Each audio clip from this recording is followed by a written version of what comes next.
What's cracking, YouTube? Welcome back to Pack Crackin with Pax McCrackin. I'm Pax McCrackin, and today we've got a deck tech for you, and this is actually our first physical deck tech.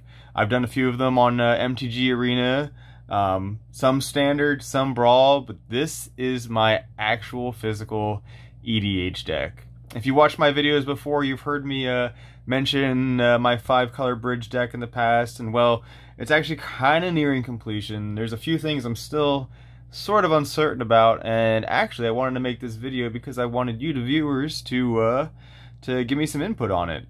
And first off, if you are not subscribed to the channel, please go ahead and do so. Like the video, leave me a comment down below on maybe what suggestions you would do with the deck, like if you take something out, add something in, maybe change up the number of lands in the mana base. Any and all feedback is greatly appreciated. And having said that, I guess we're just going to go ahead and jump right in there. So we're going to actually have these sorted by commander, creatures, instants, artifacts, sorceries, enchantments, planeswalkers, and lands. So we're just going to kind of go through it. So this is the commander of the deck, the big baddie, Asika, god of the tree. But really we don't bring out Asika, we bring out the prismatic bridge, because when this thing starts going off, every turn you're able to bring out a either a creature or a planeswalker from your deck. So once it gets going, unless somebody has a way to, you know, knock this back to the command zone, they can really kind of start picking up speed. Absolutely beautiful card too. I'm just kind of admiring this in the camera. Probably one of my favorite arts recently. Maybe I would definitely say top 5 of all time. I just think the aurora and everything, it really pops. So Johannes Voss, props up to you. You did absolutely amazing work on that. Also, if you'll notice, there are some cards that are just in the perfect fits. The reason I did that is because I did that with the modal cards, because I wanted to show both sides of the card without having to actually unsleeve it on video. So we're gonna go through the creature base right now, and I'll kind of talk a little bit about why I included each one, and so on and so forth. And if you see the reflection there, you can see my camera mount, and also I think a little bit I'm not sure if that's me or what. Yep, I think that's me. Hi, Pax is saying hi. All right, so first off we have Ashaya, Soul of the Wild, and the reason I wanted this card in there is one, it's actually got like some pretty good protection that people are kind of unaware of, or maybe not unaware of, or maybe I just don't use it kind of like that. So that bottom line there, non-token creatures you control are forest lands in addition to their other types. When somebody pops off like or overloads, I should say, like a Cyclonic Rift, it's not going to tag your creatures, because it hits, I mean, pretty much anything that tags non-land permanents, Ashaya is going to essentially make it so that doesn't affect your creatures. And plus, it also helps you generate mana, and she actually gets pretty big as she goes. So we'll go ahead and just kind of go through the cards like so. Burning Room Demon. I'm a huge advocate of this card, simply because it's a flying tutor, and especially in EDH, you can grab, you know, if you've got a certain spell or that you're looking for, grab that, and maybe like a Regrowth or an Eternal Witness, and that way no matter what goes in your graveyard, you have a way to recur it. So that's why I run a Burning Demon, and it's just like one of my favorite cards from Kaldheim. So Dryad of the Elysian Grove. This is kind of a I don't say like a no-brainer include, but it gets some mana fixing, especially since we're running 5 colors to try to bring out the Prismatic Bridge, and also lets you play an additional land, so it gives you that ramp ability too. Esper Sentinel, don't really have to talk a whole lot about this guy. I mean, it's essentially a Smothering Tide with legs, so it's kind of an auto-include. Eternal Witness, one of my favorite cards in the game right there. Absolutely just such a great card. 2/1 for 3, lets you return a card from your graveyard to your hand. This one, I'm not 100% certain on. Klothys, God of Destiny. The reason I haven't actually got to play him a whole lot, so that's why I'm kind of on the fence. I like the fact that he does have the ability to ramp. He's indestructible, so he's kind of hard to take care of. I mean, I don't really use him as a creature. I just like I said, it's mainly for one graveyard removal if people are running like retrace cards or anything like that. But also the possibility to ramp. Not 100% certain on if I'm going to keep him in the deck yet. Coma. Oh, Coma. How do we not run Coma? It's so good. Can't be countered. You get a 3/3 Serpent on each player's upkeep. It can tap down Planeswalkers or pretty much anything to make its activated abilities inert, if you will. And then it can also gain indestructible. When this thing pops off bridge, it's bad times. I mean, for your opponent. It's good times for you. Bad times for your opponent. So we have Mila, Crafty Companion. This one I'm also kind of on the fence with. I included her just because, one, she's actually got a pretty cool ability. It's kind of got the Battle Mammoth ability built into it. When any of your permanents become the target of a spell or ability your opponents control, you get to draw a card. So it gives you a little bit of card advantage. And then when she attacks one of your Planeswalker, you get a loyalty counter on it. So that's kind of cool. But on the back here, we've got Luke, a Wayward Bonder. Not really sure if like he's going to be kind of sticking in the deck. I mean, the draw advantage is pretty cool. Not super sold on returning a creature. I mean, like, depending on the creature, it could work. I mean, like, I don't know. I got to play with it around a little bit more. I haven't really gotten to use Luca or really Mila a whole lot. I do like the fact that it does have the... as I drop it... Sorry, Luca, buddy. You're good. You're good. It does have like the Terror of the Peaks ability. Man, he's... I guess just because he just doesn't want to be on camera. He's shy. I don't like cameras. Alright. Mikaeus, the Unhallowed.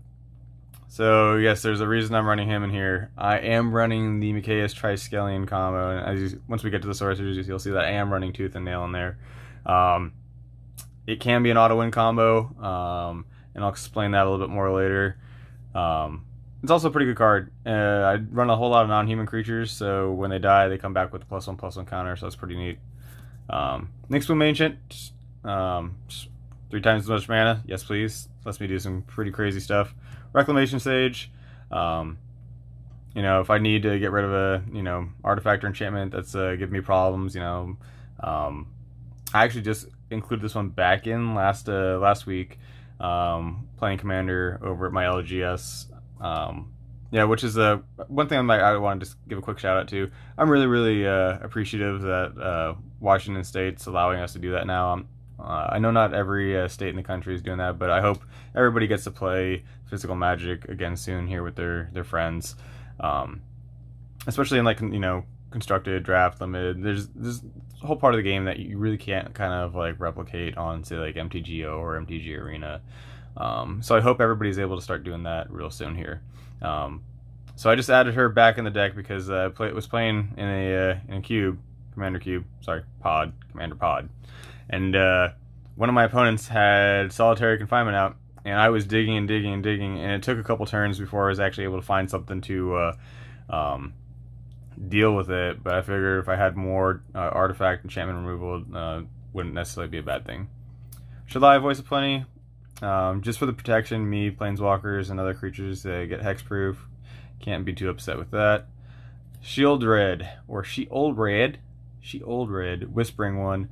The reason I included that in there is just the fact that, one, you know, get to possibly recur your own creatures and make your opponent sacrifice their other ones. Skittles. I'm running 5 colors. You know, I kind of wanted to fill a slot, and if you need to, he can take out an opponent fairly quickly if they don't have any answers. Terror of the Peaks. If you've got this guy in the field and you hit Planeswalker creature off of bridge, I mean, that's pretty sweet. Along with this guy in Coma out is like 3 damage during every upkeep, so pretty awesome. Triskelion, the other part of the Mikaeus combo. So how that works is you Tooth and Nail and Twine, bring both of them out in the field. You have Triskelion shoot any... I'm pretty much you're going to hit an opponent. You ping him for 1, and then you remove the other 2 counters to do 2 damage to Triskelion. It dies with 0 counters. Triggers Mikaeus' effect, comes back with those counters, and it's essentially just an infinite loop till you ping down your opponents. It's pretty cool. I won a couple games with it. I'm probably not gonna keep running that combo, right? Like I want to do it until essentially like I win an actual like commander match. For whatever reason, like I usually lose in the first first pod, and then like I'll win everything in the second. I don't know, my deck just needs a little bit to run. Uro, Titan of Nature's Wrath. Not 100% sold on this guy. I like the fact that he does ramp. However, I'm not trying to remove a whole bunch of stuff from my graveyard as far as to bring him back out with the escape cost. And when he does get hit off of Prismatic Bridge, he dies instantly. So you still get the effect, but he doesn't have kind of the staying power.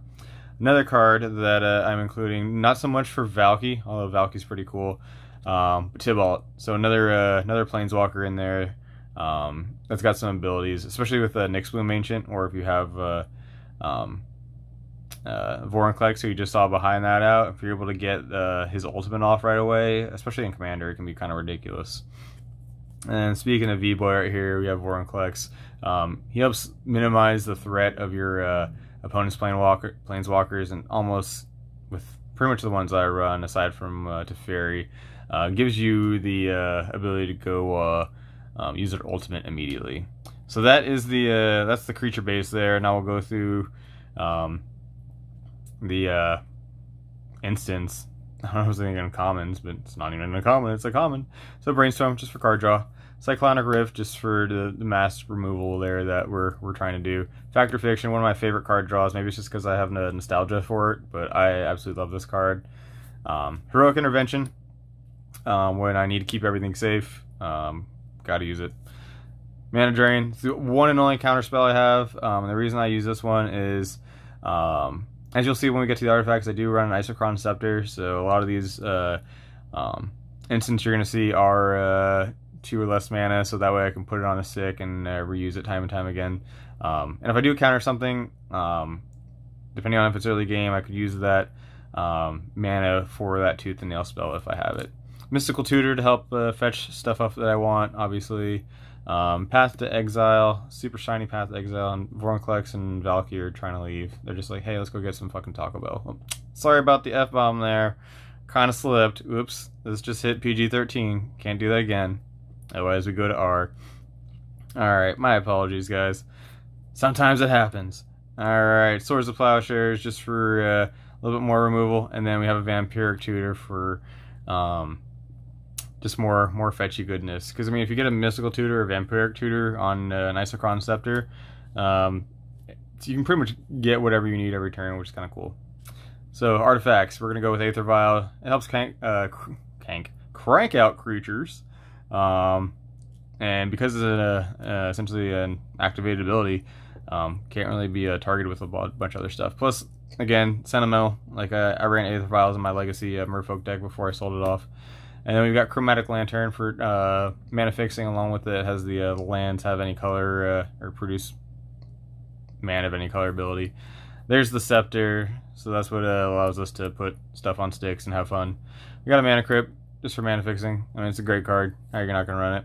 Mana Vault, which I actually prefer over Mana Crypt, even though the untap, it's not as versatile. It hurts you for less because Mana Crypt is kind of mean to me. We got a Soul Ring, because you got to have a Soul Ring. Who doesn't play EDH without a Soul Ring, right? Sensei's Divining Top, because we need to sometimes dig a little bit to find what we need. And then we have the Great Henge, which is kind of beefy, but also gives you a card draw, which is something we want in here. We do have other sources of that, but I'm just a huge fan of the card. It also has one of the few cards that gives us life gain, so it can kind of take some of the pain away from Mana Crypt and Mana Vault as they're doing their thing to us, which is usually hitting us in the face, which we don't like. But you know what? Like I said, it happens. All right, getting on to our sorceries. Another one that doesn't have an actual full sleeve on it, just the perfect fit. Agadeem's Awakening. I absolutely love this card. Probably my favorite graveyard recursion card ever printed. You know, I would say even more so than Death Denied, and I absolutely love that. Same with Gorgo's Vengeance. Great cards. Both from Kamigawa block. See, again, sentimental. I don't ever really use it for the land, but if I needed to in a pinch, it's there. Blood on the Snow. One of my favorite removal cards, just with the simple fact it gives the option to clear creatures, planeswalkers, and if you use snow-covered lands there, you can actually recur something, whether it be a planeswalker, creature, something to maybe stabilize yourself a little bit. Cultivate, mana fixing, pretty self-explanatory. Damnation, just to get rid of stuff. Demonic Tutor, more fetchy. Farseek for that ramp. Kodama's Reach for the ramp. Nature's Lore for the ramp. These are all in alphabetical order. I didn't like that's the whole reason I'm doing it like this. 3 visits for ramp. There it is, Tooth and Nail. That helps us kind of end the game if we need to by entwining that. And plus, I absolutely love the art on that. Mirrodin was the block I started playing Magic on, and then we got Toxic Deluge. One of the cards I do want to get for here, I haven't yet, would be a Dam, because I think it's an absolutely great card. And one of the whole reasons I haven't added in there is I could buy the single, but I know a lot of other content creators on YouTube, and I absolutely love supporting them, so I join a lot of their battles in hopes that I pull a couple of the cards that I'm looking for. So Dam's one of them. I'm also looking for a Yavimaya Cradle of Growth. This actually later tonight, possibly by the time this goes up, I'm actually going to be doing an anti-game on Get to the Rares TCG's YouTube channel. It's actually pretty fun. If you guys haven't checked it out, his Terror Tuesday streams are nuts. There's a lot of shenanigans that go on. Definitely check it out. I will go ahead and put a link right up here-ish. So yeah, definitely give it a look. And also, he's got a Discord. So if you want to come on and say hi, you can absolutely do that. I usually try to join, so you can hear not only his Nandez, who runs the Terror Tuesdays for Get to the Rares TCG, but you can also hear myself, woo, or boo, depending on how you feel about that. Alright, enchantments. Binding the Old Gods. I actually like the sagas in here, specifically because of, like, one, it does multiple things. It's not like a one and done spell, so you can get rid of an enchantment or anything like that if you need to. Also gives you the ramp ability. Death Touch doesn't really come into play.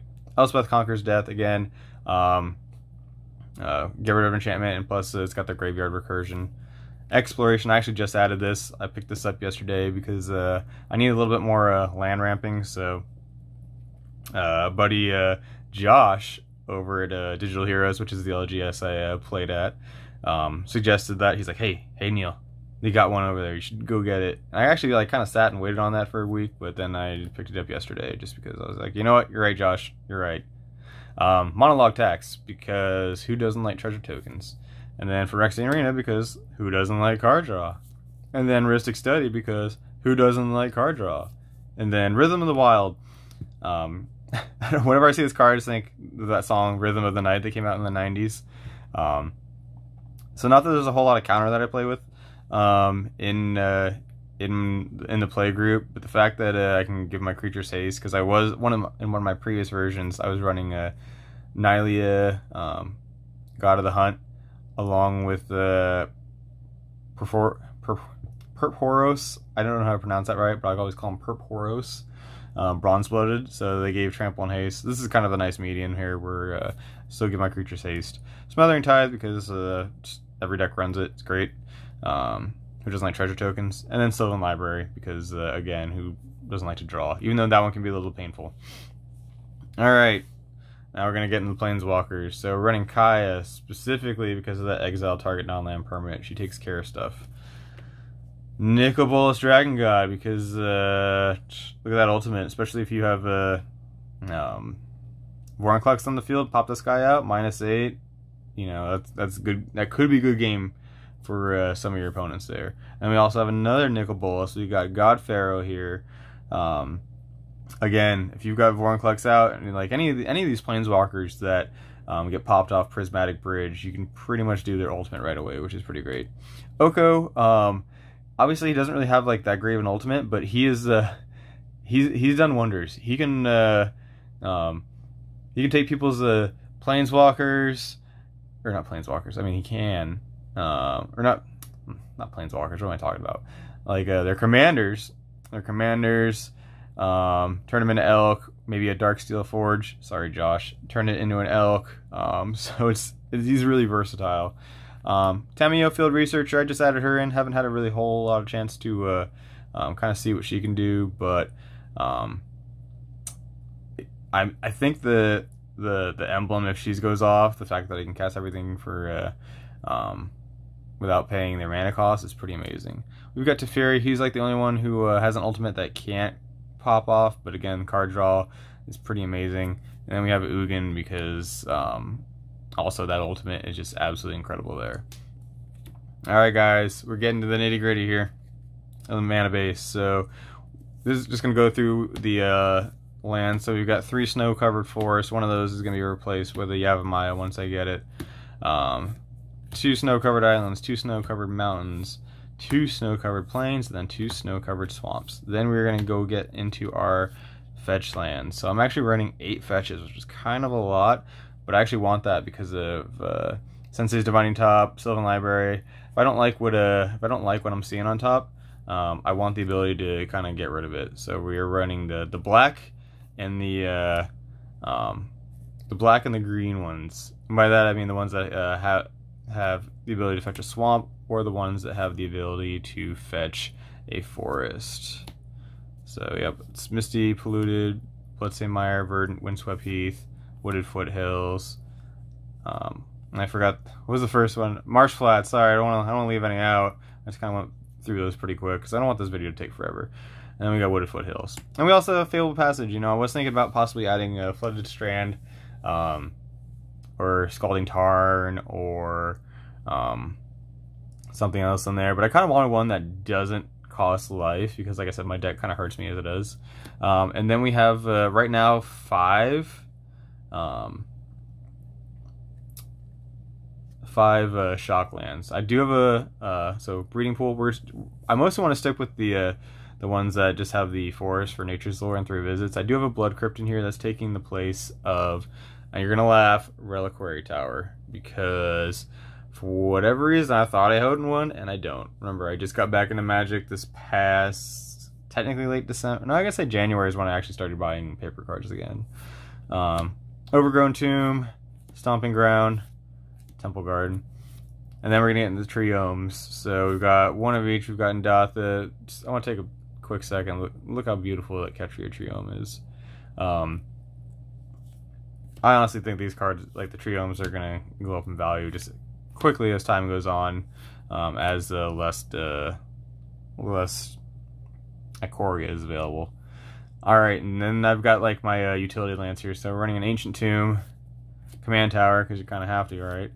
Horizon Canopy, just for card draw, and also, I mean, this is kind of like another dual land, green white, and because I had run the Path and the Path, Smothering Tide, Swords of Plowshares, I do want a little bit more access to white. I just added this back in, Mirroring the Moaning Wall. I was running Besieger, who shelters all, so I can make sure that my Tooth and Nail isn't uncounterable, but had I had more access to life gain in the first pod I was playing in, I probably could have survived a little bit longer. This is a card that I used to use for Greater Gifts back during the Kamigawa Ravnica block era, which was a super fun deck. Nykthos, Shrine to Nyx, World Tree, because again, mana fixing color and all that. And then lastly, an Urborg, Tomb of Yawgmoth. So guys, that is the deck. I really appreciate everybody sticking through this with me, watching the video. Again, leave me a comment down below. I would love to hear you guys' suggestions as far as, like, you know, what you like, what you don't like, what you think should be included. Because there's a bunch of cards out there that I'm kind of like on the fence on or just haven't tried out yet. Karth the Lion I think would be great in here. When I had more Planeswalkers, I was running Atraxa. Let me know like what you would think. Like I said, I'd love to hear those comments. I try to respond to each and every one. And if you can, and if you enjoyed it, like, go ahead and like the video.